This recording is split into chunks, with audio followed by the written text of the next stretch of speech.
nossa última mensagem nessa que é a mais famosa das parábolas contadas por Jesus.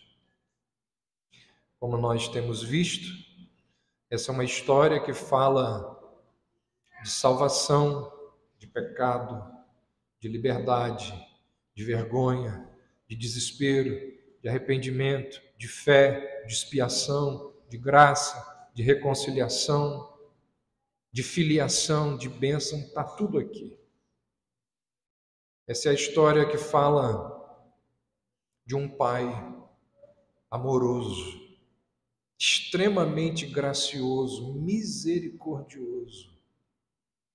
É a história que fala de um pai perdoador, de um pai reconciliador, e de como os dois filhos respondem a toda essa ação bondosa, graciosa do pai. E como nós temos visto, já sabíamos, os filhos não amam o pai. Esses dois rapazes são rebeldes, tanto o que foi quanto o que ficou. Nenhum deles tem qualquer relação com o pai. Ambos desonram o pai e o fazem publicamente. Os dois desonram o pai publicamente. Então é a história de um pai bondoso, amoroso, e a história de dois filhos rebeldes, de dois pecadores. Aquele que é abertamente perverso, abertamente imoral, irreligioso, e o outro, que é interiormente imoral, interiormente rebelde, mas exteriormente conformado com a vida que tem. Vamos ler o texto? Certo homem tinha 2 filhos.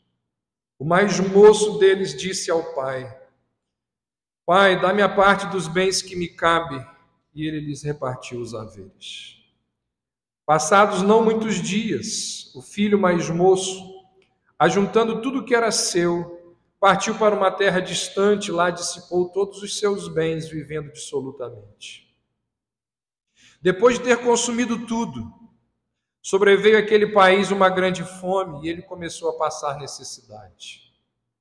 Então ele foi e se agregou a um dos cidadãos daquela terra, e este o mandou para os seus campos a guardar porcos. Ali desejava ele fartar-se das alfarrobas que os porcos comiam, mas ninguém lhe dava nada. Então, caindo em si, disse: Quantos trabalhadores de meu pai têm pão com fartura, e eu aqui morro de fome? Levantar-me-ei, irei ter com meu pai, e lhe direi: Pai, pequei contra o céu e diante de ti, já não sou digno de ser chamado teu filho, trata-me como um dos teus trabalhadores. E levantando-se, foi para o seu pai. Vinha ele ainda longe, quando seu pai o avistou e, compadecido dele, correndo, o abraçou e beijou. E o filho lhe disse: Pai, pequei contra o céu e diante de ti, já não sou digno de ser chamado teu filho. O pai, porém, disse aos seus servos: Trazei depressa a melhor roupa, vestiu, ponde-lhe um anel no dedo e sandália nos pés. Trazei também e matai o novilho cevado. Comamos e regozijemo-nos, porque esse meu filho estava morto e reviveu, estava perdido e foi achado. Começaram a regozijar-se. Ora, o filho mais velho estivera no campo, e quando voltava, ao aproximar-se da casa, ouviu a música e as danças. Chamou um dos criados e perguntou-lhe o que era aquilo. E ele informou: Veio teu irmão, e teu pai mandou matar o novilho cevado, porque o recuperou com saúde. Ele se indignou e não queria entrar. Saindo, porém, o pai procurava conciliá-lo. Mas ele respondeu a seu pai: Há tantos anos que te sirvo, sem jamais transgredir uma ordem tua, e nunca me deste um cabrito sequer para alegrar-me com os meus amigos.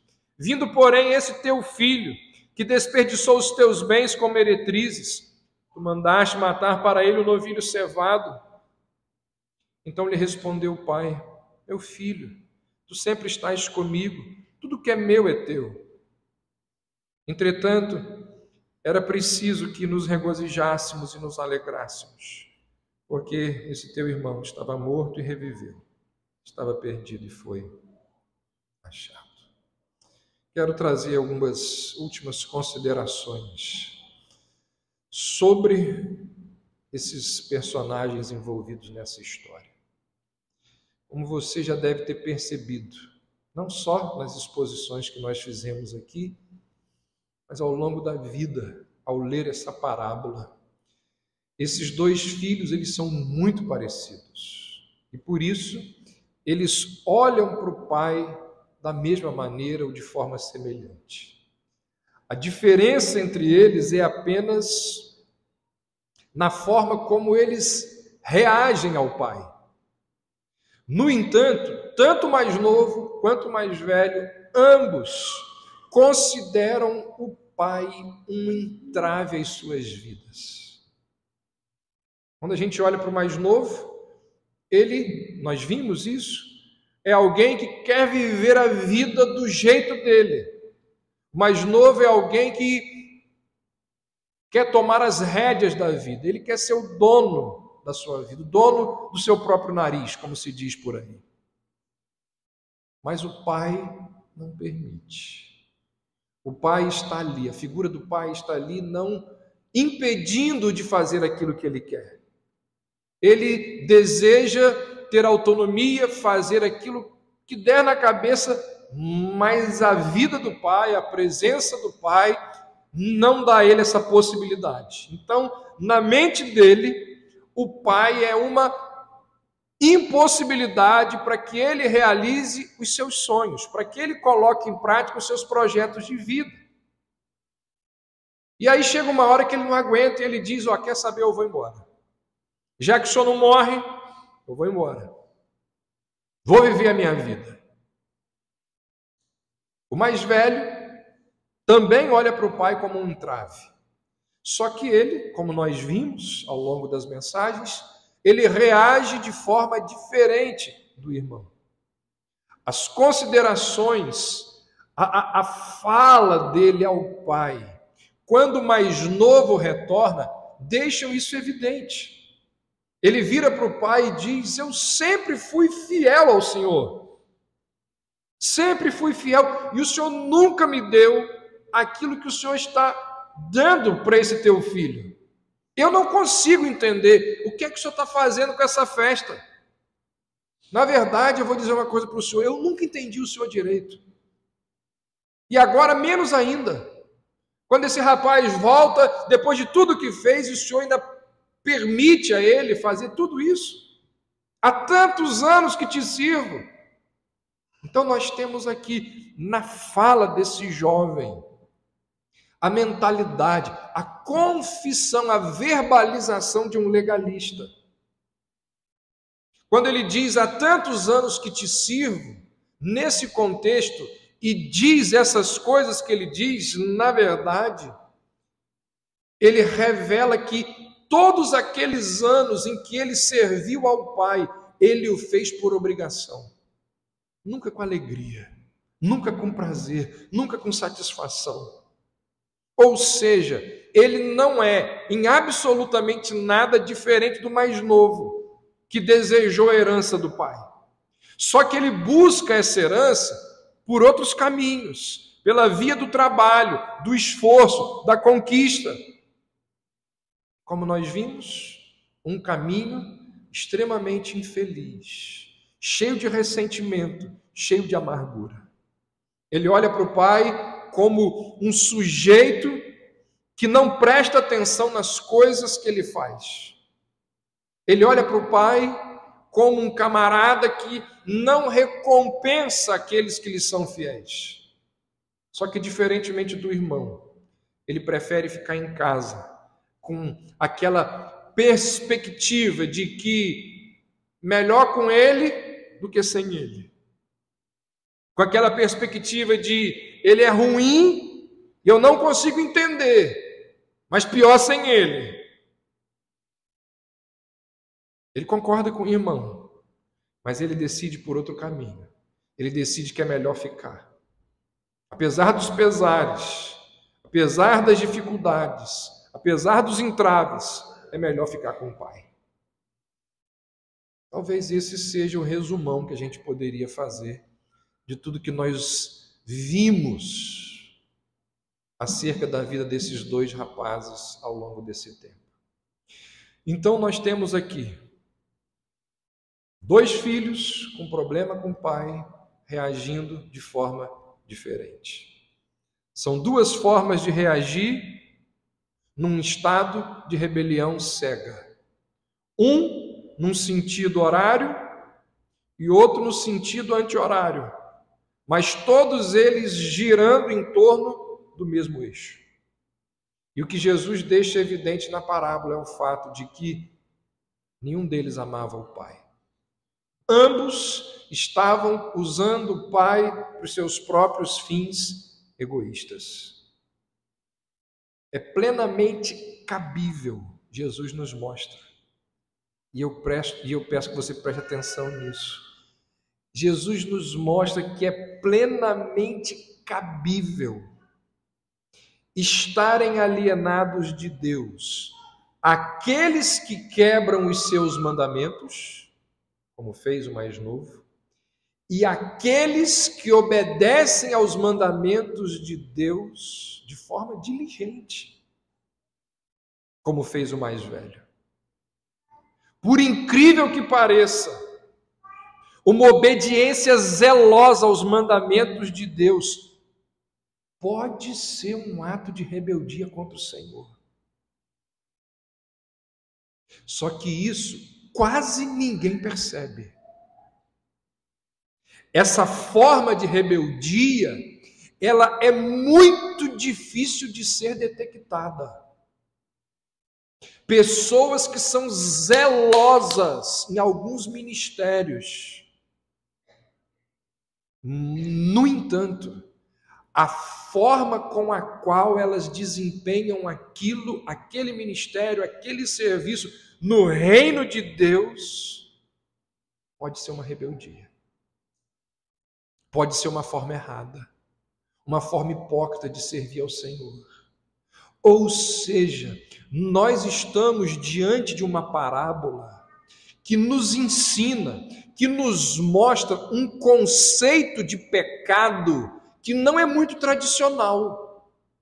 Nós estamos diante de um texto bíblico que nos dá uma definição de pecado que não é fácil de detectar. Alguém que serve zelosamente a Deus, mas o faz de forma rebelde.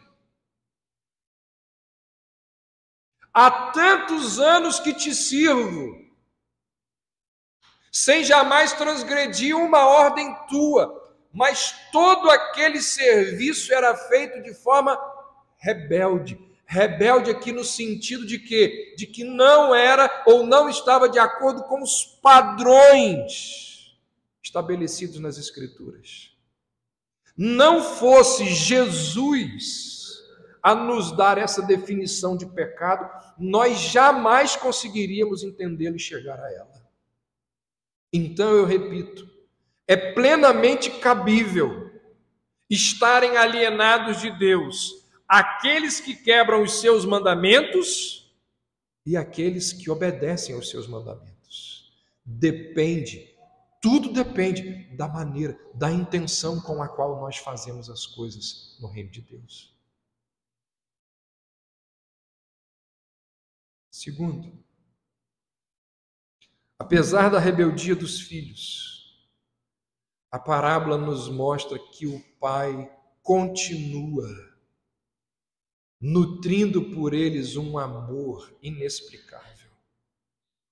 Apesar daquele menino que vai embora e desperdiça tudo, apesar daquele que está rebelde do lado de fora, a parábola nos mostra um pai que reage a eles com carinho e amor.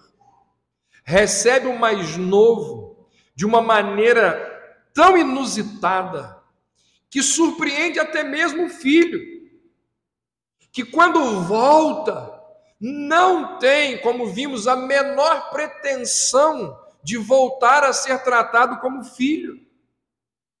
Pede para ser apenas um funcionário. E se dá conta da loucura que fez. E que não podia requerer nada mais do pai a não ser tratado como um trabalhador. Mas quando ele chega e percebe que o pai trata melhor os empregados do que a forma quando ele estava sendo tratado, ele se dá conta de como o pai de fato é bom. Lá na terra distante, no meio da pocilga, no meio da desdita, no meio da miséria, envergonhado, ele se lembra, ele se dá conta de que o pai é bom. Ele lembra de como o pai trata os funcionários dele. Ele lembra que as pessoas que estão debaixo da autoridade do pai comem com fartura. Uma diferença gritante da realidade dele naquele momento. E aí então ele percebe: o que eu estou fazendo aqui? O que deu em mim? Como que pode ser isso?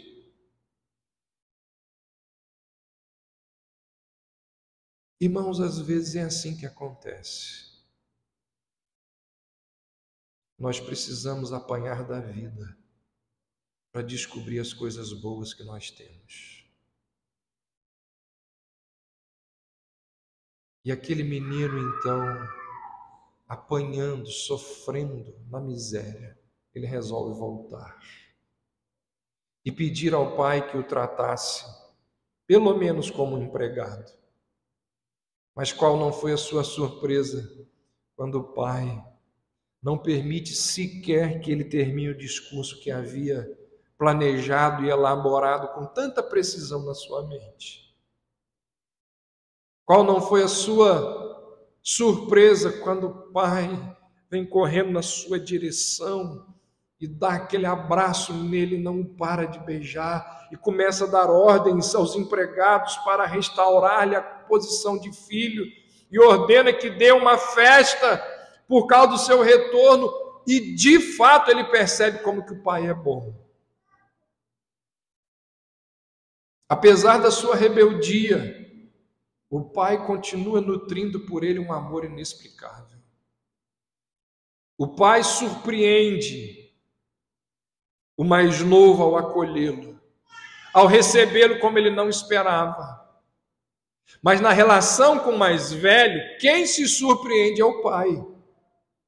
Porque o pai está lá na festa, se alegrando com o filho que volta. E de repente chega um dos empregados e bate assim no ombro dele e diz: olha só, o seu filho, o outro, está lá fora. Diz que não entra aqui de jeito nenhum. Nem carregado ele entra. E lá vai o pai para o encontro do primeiro filho. E lá vai o pai que já tinha ido ao encontro do primeiro filho, ao encontro do segundo filho. E pergunta para ele: filho, o que está acontecendo? E o filho diz: eu é que pergunto o que está acontecendo. Eu é que pergunto. Quer dizer que eu obedeço, eu cumpro as tuas ordens, eu nunca faltei com a minha lealdade, e o Senhor nunca me deu sequer um cabrito para me alegrar com os meus amigos, e aparece esse menino aí, devasso, dissoluto, perdulário, e o Senhor dá uma festa, ainda por cima com o meu novilho cevado. Eu é que pergunto o que está acontecendo.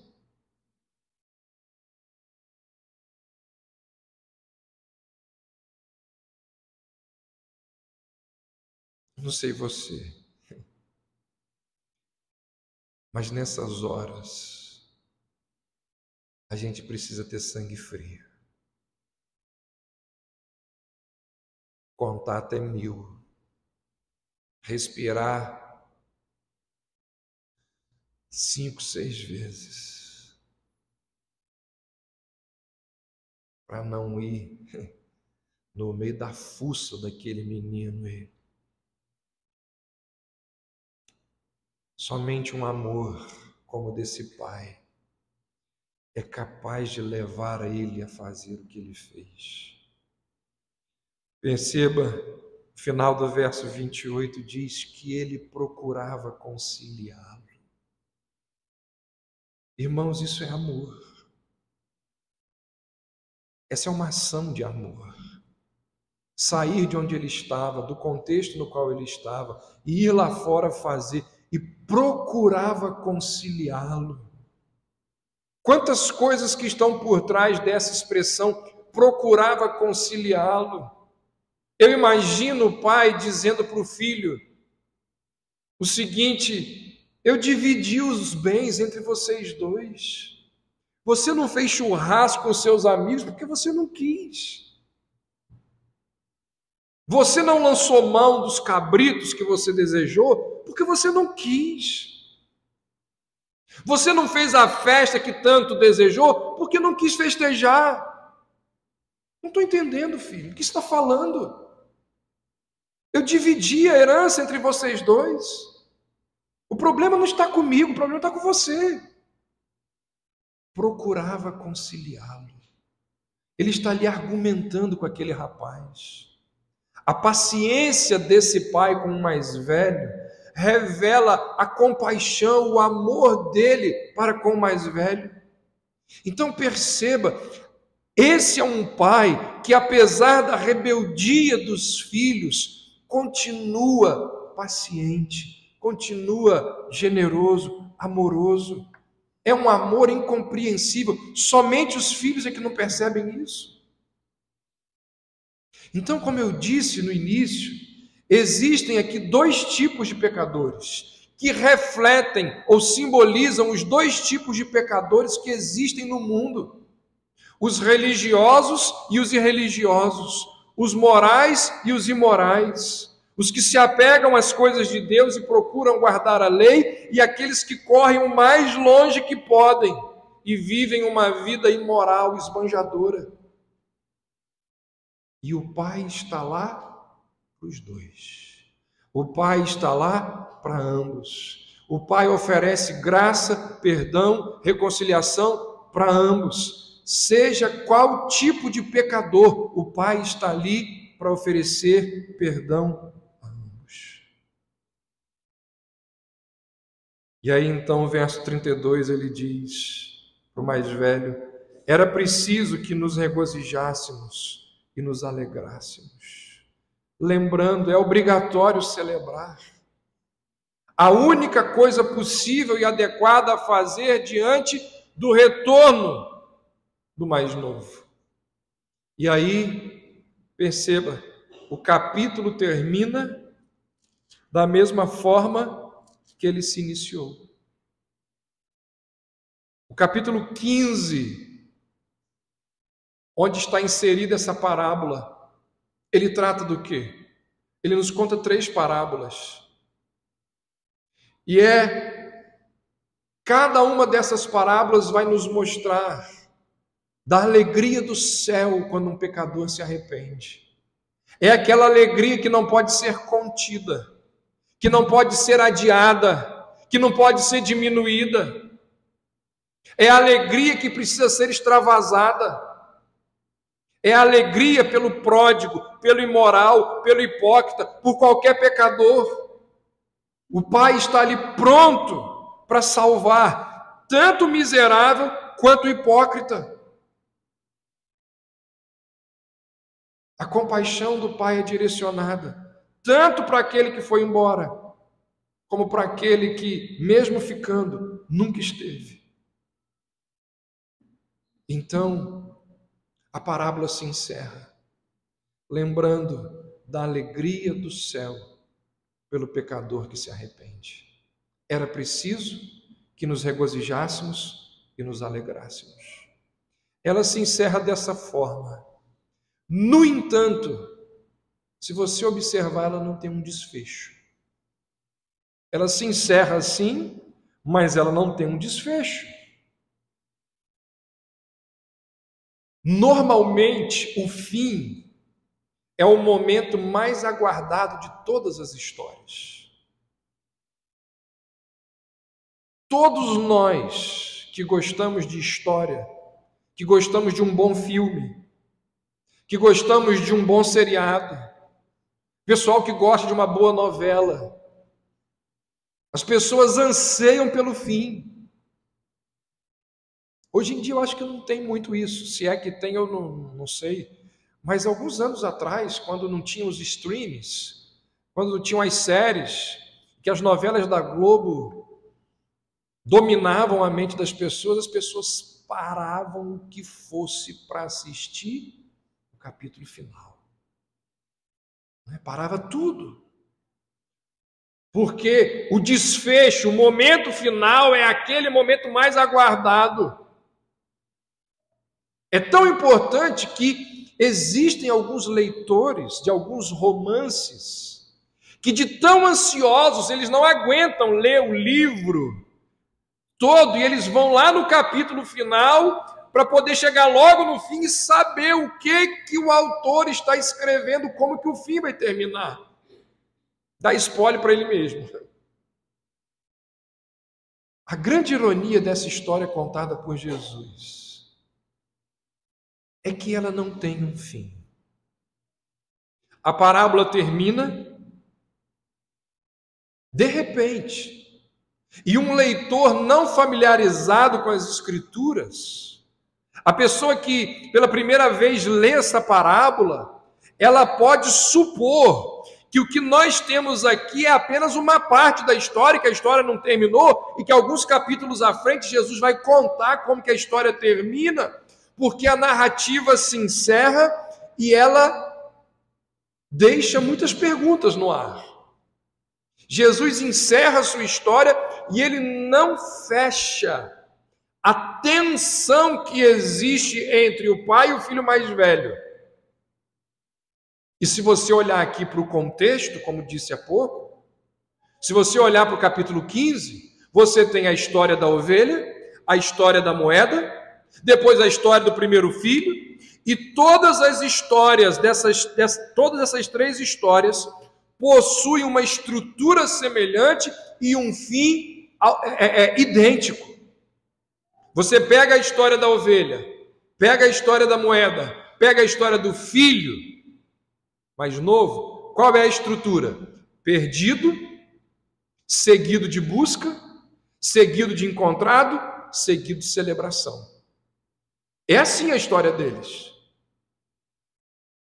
Tanto da moeda, da ovelha, da moeda, como do filho mais novo. A história do mais velho segue uma estrutura parecida. Perdido, buscado, quando o pai vai lá fora, encontrado, mas, diferentemente das demais, você não tem um desfecho. Diferentemente dos outros personagens, no caso do mais velho, não tem uma celebração. É a mesma história do perdido e do achado, mas sem um fim. E o que acontece com esse último perdido? A ovelha foi encontrada. A moeda foi achada. O mais novo volta para casa. É novamente colocado no lar. É encontrado. E o mais velho? Dizem os especialistas no assunto que o fim repentino de Jesus ele é proposital. Jesus deixou a história não terminada e o dilema não resolvido de propósito.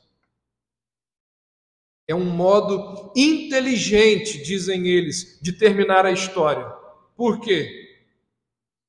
Porque dá vontade ao leitor de escrever o final que ele gostaria de ver. Talvez este tenha sido o propósito de Jesus. Levar todos os ouvintes dessa história a escrever o final de acordo com a maneira com que eles mesmos reagem à gentileza de Deus para com os pecadores. Como que você reage à gentileza de Deus para com os seus pecados? Como que você reage à generosidade, à bondade, ao amor de Deus para com as suas iniquidades. Você vai escrever o fim da história. Dizem eles, possivelmente é por isso que não tem um desfecho. Então, deixa eu dar a você o meu final. Sugerir a você o meu final. Não é o final descrito na Bíblia. É o final que eu estou dando. Como que eu escreveria? O irmão mais velho, vendo a compaixão e a misericórdia do pai, desejando ali uma reconciliação do filho com o pai, dele mesmo com o irmão.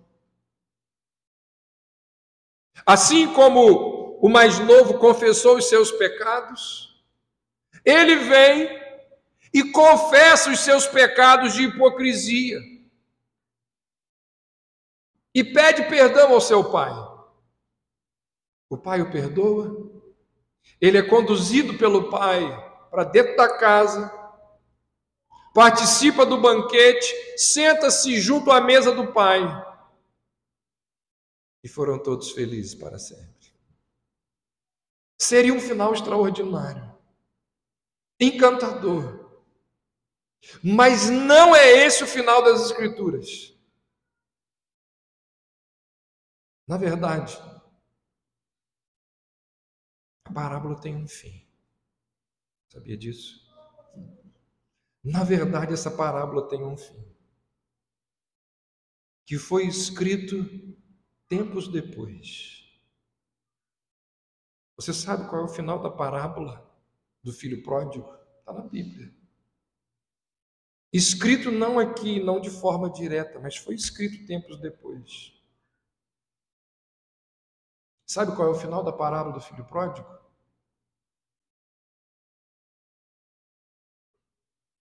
Ao ouvir isso, quando ele ouve o que está acontecendo e sabe do que está acontecendo na casa, qual é o final? O final é esse. Ao ouvir isso, o filho mais velho,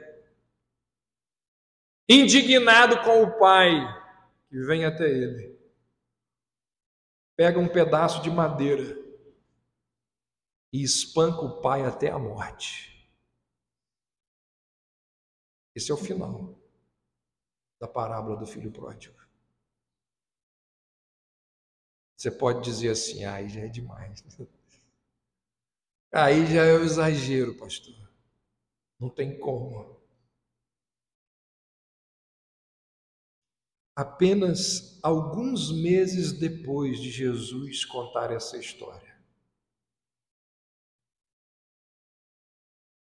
quem é ou quem são aqueles que representam o filho mais velho?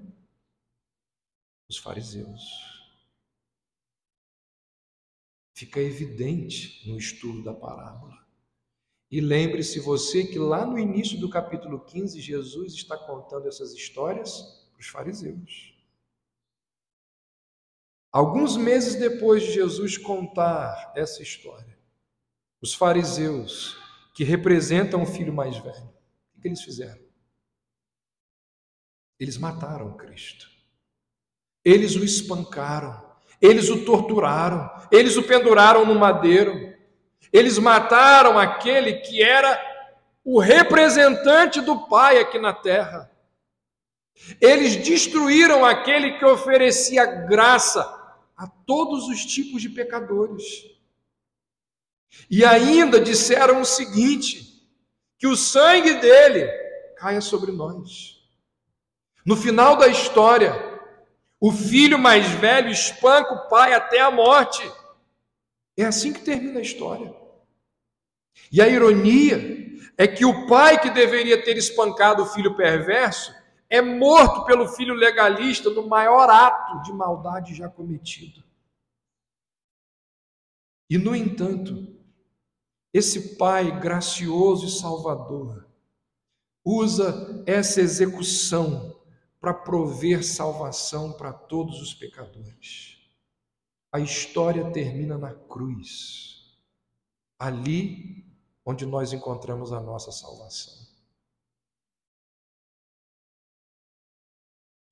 Eu quero trazer uma última reflexão para a gente encerrar.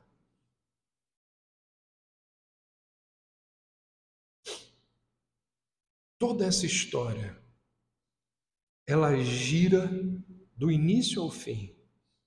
Ela gira em torno da casa do Pai.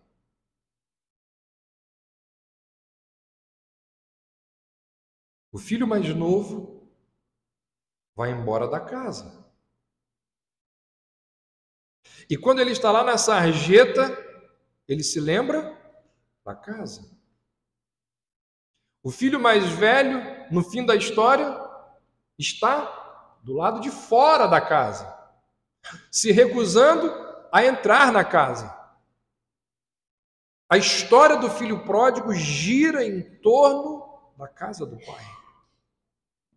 E é impressionante a gente perceber, não só na Bíblia, mas ao estudar as sociedades humanas, a história da humanidade, como que a palavra casa exerce uma influência muito grande sobre a vida dos seres humanos.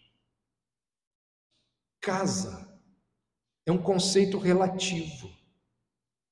Casa é um conceito de difícil explicação. Se fôssemos perguntar aqui, fizéssemos aqui uma enquete para ver a definição de casa, nós iríamos ver as mais diversas definições. Mas apesar de ser um conceito relativo, de difícil explicação, é algo extremamente poderoso. Os mais fortes sentimentos que nós temos, ou os sentimentos fortíssimos que existem no nosso ser, estão ligados à nossa casa. Eu falei disso aqui. Quando o pródigo está lá na terra distante, perdido, sem saber o que fazer, o que é que vem à memória dele? A lembrança da sua casa. Então, esses fortes sentimentos por trás do que significa casa, eles acabam revelando uma profunda saudade dentro de nós por um lugar perfeito que nos acolha. Você nunca parou para pensar nisso? Você nunca parou para refletir sobre isso? Existe algum sentimento em nós, seres humanos, que nos faz parecidos com o filho mais novo. Nós somos exilados. Nós estamos sempre com saudade de uma casa. Parece que nós estamos sempre viajando. Parece que nós estamos sempre num lugar e nunca chegamos. As casas e as famílias de que realmente fazemos parte são apenas estalagens distribuídas pelo caminho, porque a nossa casa definitiva continua a nos fugir. Por isso que nós vivemos com esse sentimento de que a gente ainda nunca chegou. No começo do livro de Gênesis, nós descobrimos o motivo pelo qual nós temos esse sentimento de exílio. Nos é dito que nós fomos criados para vivermos no jardim de Deus. Aquele é o mundo para o qual nós fomos criados, um lugar em que não há morte, um lugar em que não existe ausência de amor, um ambiente em que não há decadência, um ambiente onde não existem doenças que nos fazem sofrer. Aquele lugar era um local onde existia comunhão perfeita e direta com o Criador. Ali o homem conhecia e desfrutava da presença de Deus. Mas por causa do nosso pecado, nós fomos banidos daquele lugar. E fomos colocados num mundo de doenças, de pecado, onde tudo fica decadente, onde existe morte. E esse mundo no qual eu e você vivemos hoje, o mundo no qual nós o experimentamos agora, não é a casa de que nós temos saudades. A Bíblia nos diz que, como na parábola contada por Jesus, Deus era o pai daquela casa e nós o irritávamos com a sua autoridade. Queríamos viver sem a interferência de Deus e por isso nós partimos. Não, pastor, foi Adão. Adão é só o nosso deputado, é só o nosso representante. Nós fizemos isso, nós ficamos alienados em relação a Deus, perdemos o nosso lar, pela mesma razão que o filho mais novo perdeu o seu. E o resultado é que nós vagamos por esse mundo, perdidos. Na linguagem lá de Isaías, como ovelhas desgarradas. A partir de então, nós temos vivido nesse mundo que não mais responde aos nossos anseios mais profundos. Um mundo que não pode satisfazer os nossos sonhos. Apesar de desejarmos corpos que correm e não se cansam, a verdade é que nós acabamos sujeitos a doenças, a envelhecimento e à morte. O que eu quero dizer com tudo isso? Essa sensação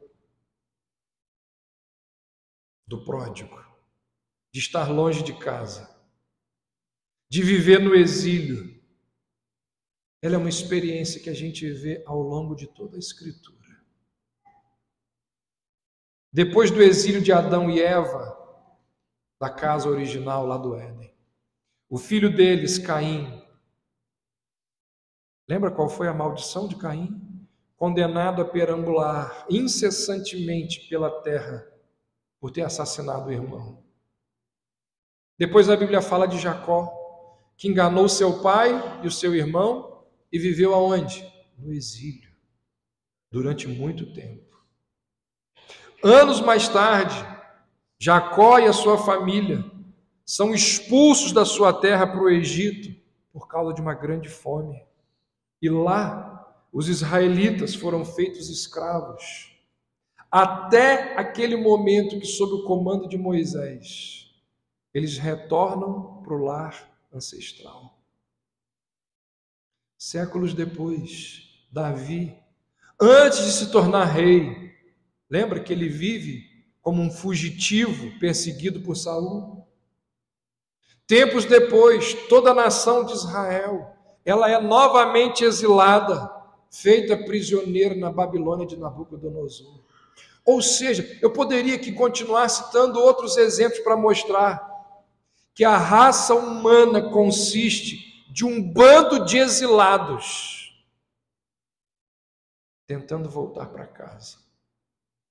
Por isso que a parábola do filho pródigo diz respeito a cada um de nós. Porque todos nós vivemos nesse mundo com a sensação de que a gente ainda não chegou em casa. E enquanto nós não chegarmos em casa, a gente não vai descansar. Segundo as Escrituras, no fim da minha, da sua, da nossa história, no fim da história da raça humana, toda a terra volta a ser o jardim de Deus. Segundo as Escrituras, no fim da história, a morte, a decadência, o sofrimento que estão fora do jardim será abolido. É a promessa lá de Apocalipse 21, quando João diz que quando nós chegarmos em casa, Ele enxugará dos nossos olhos toda lágrima. Não haverá mais morte, nem tristeza, nem choro, nem dor, nem nada daquilo que o pródigo experimentou na terra distante. Segundo as Escrituras, no fim da história, Deus tornará o mundo, nossa casa, perfeita novamente. Segundo as Escrituras, no fim da história,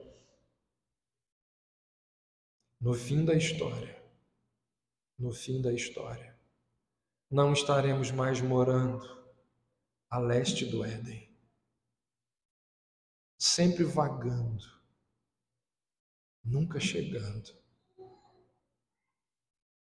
Uma das imagens mais encantadoras de nós seres humanos aqui nesse mundo, e que não por acaso ficou tão famosa na obra de Jambânia, é que nós somos peregrinos. Nós vivemos com aquela sensação de que nós ainda não chegamos em casa. E que o nosso descanso só se dará, descanso das dores, descanso das mazelas, descanso das lutas, só se dará quando nós chegarmos na casa do nosso Pai. E a Bíblia nos diz que nós chegaremos lá. E a Bíblia nos diz que o Pai irá nos abraçar e irá nos convidar para aquele grande banquete.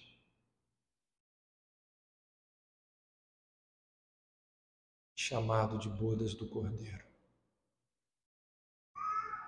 Irmãos, nós temos saudades da nossa casa. E enquanto nós vagamos por esse mundo, nós precisamos pedir a Deus sabedoria para administrar esse sentimento, dessa saudade inexplicável que nós temos da nossa casa.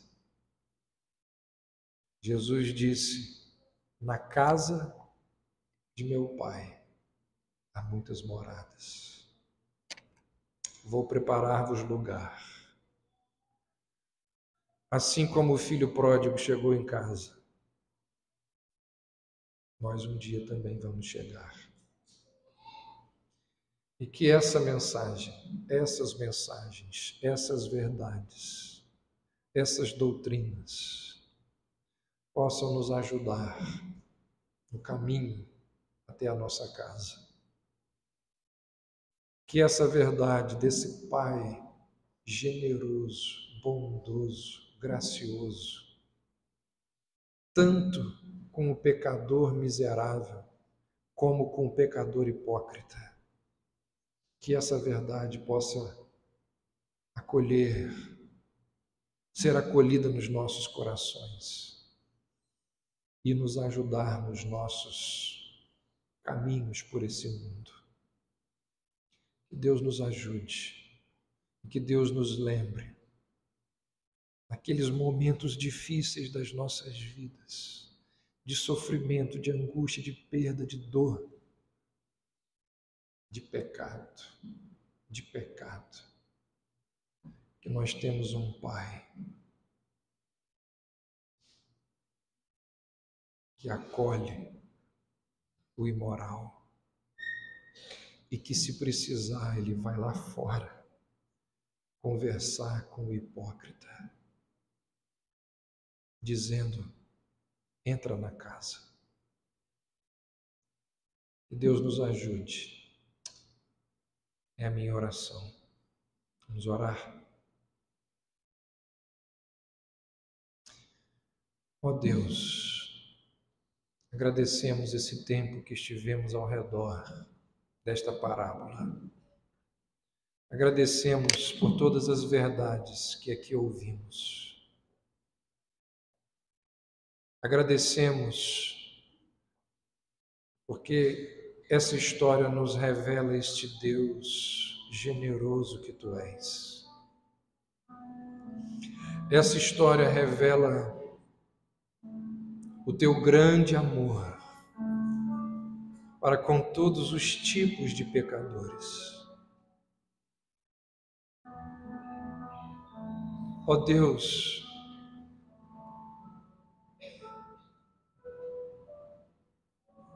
que coisa encantadora é a tua graça. Que coisa extraordinária é o teu amor. Em insistir com pessoas miseráveis como nós, em dispensar misericórdia a pessoas tão mesquinhas. Ó Deus, que gesto encantador desse Pai em levantar o seu roupão e ir correndo na direção daquele menino.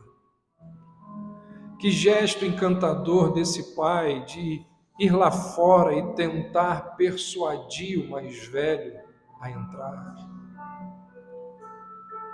Que gesto encantador do Senhor na minha vida, na vida aqui dos meus irmãos e irmãs. Quando o Senhor não nos trata de acordo com as nossas iniquidades. Que gesto encantador do Senhor em nos oferecer novas oportunidades, quando continuamos com a nossa fofoca, quando permanecemos no nosso orgulho, quando insistimos na nossa falsidade. O Senhor ainda assim vem e diz: filho, para com isso. O Senhor ainda assim vem e nos oportuniza e nos possibilita a restauração por meio do perdão. Ó Deus, nós reconhecemos que não merecemos o teu amor, o teu favor. Nós reconhecemos que tudo que temos recebido é graça sobre graça, é bondade. Ó Deus, que ser extraordinário é o Senhor. Que coisa tremenda é a tua graça para com cada um de nós. Não temos como encerrar este ciclo de mensagens sem reconhecer, sem agradecer o teu amor para conosco. Louvado seja o teu nome, por este amor que é fiel, por este amor que permanece para sempre. Como nos diz o profeta, na verdade, como nos diz o Senhor por meio do profeta, com amor eterno eu te amei, com benignidade eu te atraí. Ó Deus, recebe o nosso louvor, recebe a nossa adoração, e que os nossos olhos sejam abertos, os nossos corações tocados, para que essas verdades possam nos fortalecer e nos auxiliar até aquele dia em que seremos levados definitivamente para as nossas casas.